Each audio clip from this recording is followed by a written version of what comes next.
Well, hello, welcome back. It's Valerie Monroe and my great friend, Bookwormy.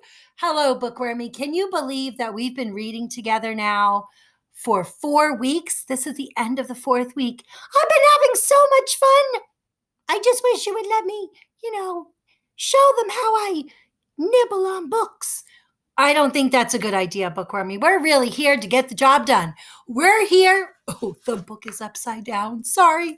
We're reading now chapter 7 of Down the Swale. And Brogden had just been discovered by a house dweller out on Sunset Island. Chapter 7. Well, now, who do we have here? John chuckled. He had twinkling blue eyes with small crow's feet at the corners and a smile that stretched from ear to ear. Brogden tried to speak. His lips moved, but no words came out. That's okay. I know who you are. You're a foot, John said. Brogden's eyes widened in disbelief. That's right, John continued. Oh, I know all about the foots that live in the hills around Lake Wahakmo. My family has told stories about them for years. He laughed heartily. I just never thought I'd see one here on Sunset Island, he added. And you'll have to bring me to your treasure. That's leprechauns and gnomes, Brogden corrected him. Is that so? John chuckled. Guess I'll have to find myself a leprechaun then. Or a gnome. Brogden didn't reply to this. Although John seemed friendly enough, Brogden wasn't sure if he could be trusted. Well, John said, judging by your eyes and your nose, you must be allergic to Lil Bell. Remember, Brogden had been sneezing. Lil Bell? That's her name, John said, indicating the bush.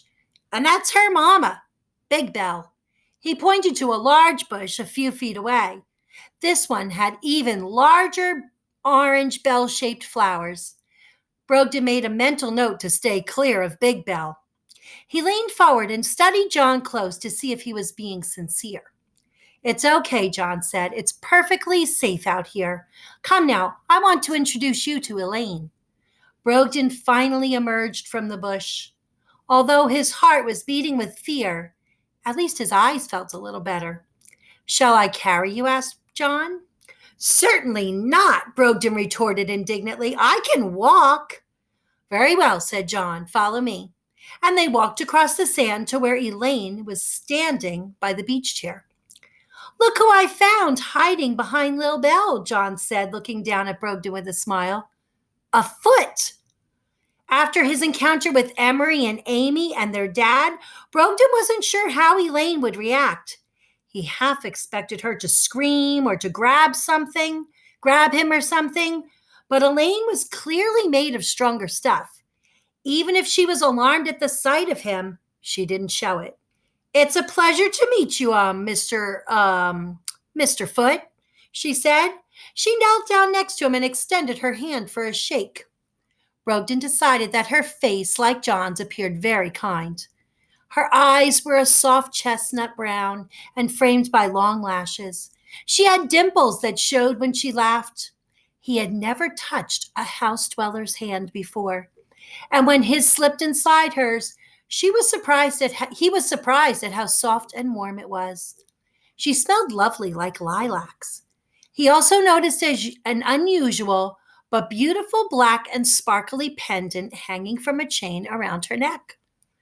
Actually, my name is Brogden, he said shyly.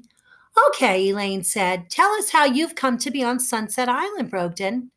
I was left here by a giant bird, he spluttered, and then proceeded to tell her about his home with Aunt Hazel and Aunt Gladys, the encounter with the gnome, and the disastrous drop in the swale. He also told her about waking up in the drain pipe and hurting his ankle. You poor thing, she cried, smoothing down his hair sympathetically. John offered to take a look at his ankle and proceeded to unwrap the bandage. He diagnosed it as probably just a sprain or a badly bruised muscle. There was still a bruise, but hardly any swelling at all. You did a fine job with the bandaging, John said as he wrapped it up again. As they all seated themselves on the lawn chairs, John and Elaine on one and Brogden facing them on the other, Brogden continued telling them about Fred and Nancy. Remember those ducks? And Ollie. Remember that opossum? And about his ride with Dad and Emery and Amy, and how they'd called him a monster, how he had almost drowned, and how he had been pursued by the fishing net. Oh, how perfectly awful, Elaine cried, her brow furrowing with anger. He finished by relating how he'd been lifted into the air by the heron, at which point John broke in with all sorts of questions. How was the view? Amazing, Brogden exclaimed. Well, how high up do you think you were? He wasn't sure. And more until Elaine held up her hand to interrupt. I don't think Brogden needs to rehash every single detail from his flying experience in one evening. He's exhausted from the whole traumatic ordeal, John. He needs to rest. The sun had sunk down behind the hills, and in its wake left a smear of pink and purple and orange across the sky. The three of them could barely see each other in the growing dusk. The heron left me on this island, and I've been hoping to stow away in one of your boats and get a ride back to the hills, Brogden said. Aunt Hazel and Aunt Gladys must be frantic about me. Elaine suggested they go inside and have a bite to eat, so they could discuss how to get Brogden home over a nice dinner. John agreed that was a wonderful idea because he was gradually being bitten to death by mosquitoes. Brogden followed John and Elaine along the path between the torches and onto another path he hadn't seen when he was wandering before. The new path was a mosaic of black, red, and blue tiles. It wound on for a bit past several trees on both sides. Sets of wooden wind chimes hung from their branches and sang out mystical songs, deep and resonant low tones.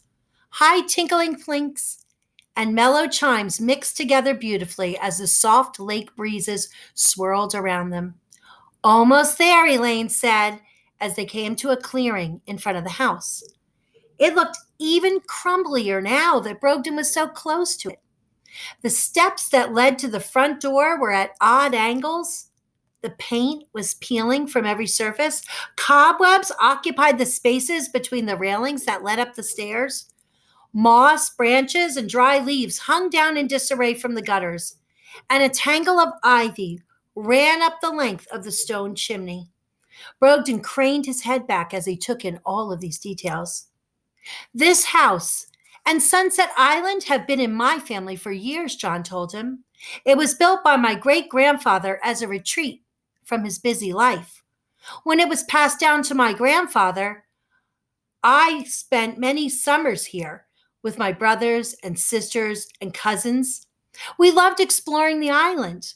My grandfather even built a tree house for all of us. It's still there. He pointed toward the top of a tree in front of the house, but it was too dark for Brogden to see anything.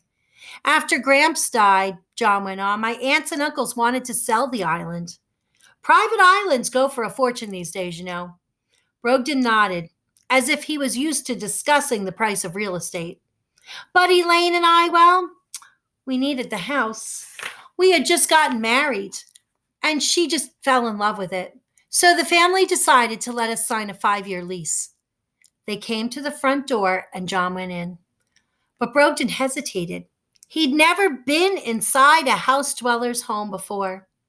As if she could sense his uncertainty, Elaine flicked on a light and held the door wide open for him. Welcome home, she said cheerily. And that's where we'll stop. Can you imagine being just a foot tall? And now this is the very first time you're going to go into a house dweller's house, a house like me and you live in. I think that's pretty cool to be doing that for the first time. I think he'll be amazed by all of the interesting things that are in houses, refrigerators, microwaves. He'll have a lot to learn. So anyway, thank you for being with us today, and we'll see you next week. Bye, everybody. Have a great weekend. Join us next week for more of Down the Swale, and keep on reading. Keep those pages turning, everybody. Even though it's the weekend, reading doesn't stop. Just keep on reading, and we'll see you next week. Bye-bye.